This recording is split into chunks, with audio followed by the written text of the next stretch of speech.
بسم اللہ الرحمن الرحیم۔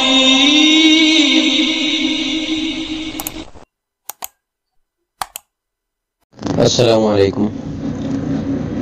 جب مسجد میں ایک نماز ہو جاتی ہے اور اس کے صحن میں دوسری جماعت کرتے ہیں تو اس میں تکبیر کا کیا مسئلہ ہے؟ تکبیر کہنا ہے یا نہیں کہنا ہے؟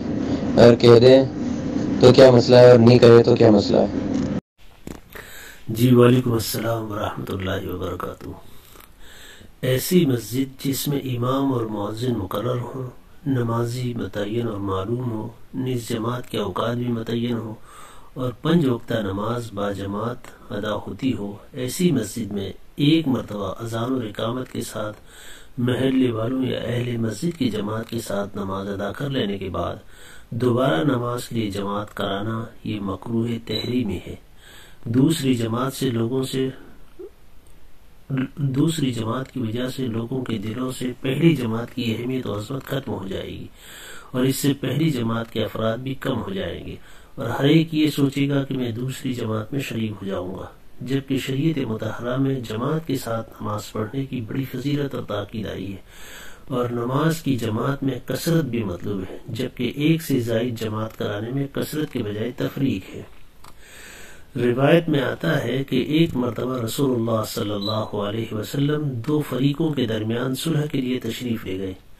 واپس تشریف لائے تو مسجد نبوی میں جماعت ہو چکی تھی۔ آپ صلی اللہ علیہ وسلم نے گھر جا کر گھر والوں کو جمع کر کے جماعت سے نماز ادا فرمائی، جبکہ مسجد میں صحابہ کرام رضوان اللہ تعالی اجمعین کا ملنا مشکل نہیں تھا۔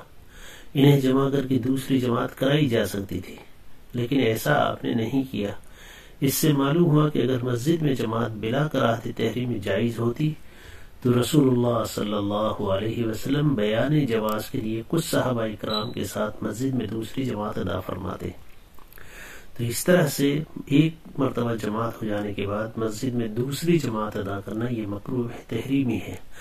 ہاں، کبھی کسی موقع پر کسی سخت مجبوری میں اگر جماعت دوسری کرنی پڑ ہی گئی تو اس کے لیے فقہاء نے اس شرط کے ساتھ اجازت دی ہے کہ اس دوسری جماعت کے لیے اذان اور اقامت نہ کہی جائے اور جس جگہ پہلی جماعت ہوئی ہے وہ جگہ بدل کر جماعت کی جائے۔ یہ کبھی کبھار شاذ و نادر کا مسئلہ ہے۔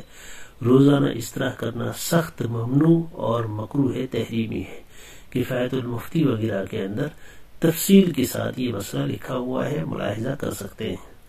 لیکن اگر کسی شخص نے دوسری جماعت کی اور اس میں اگر اقامت کہہ بھی لی تو بھی نماز ہو جائے گی، اس میں کوئی حرج نہیں ہے، لیکن ان چیزوں سے بچنا ضروری ہے۔ اللہ عمل کی توفیق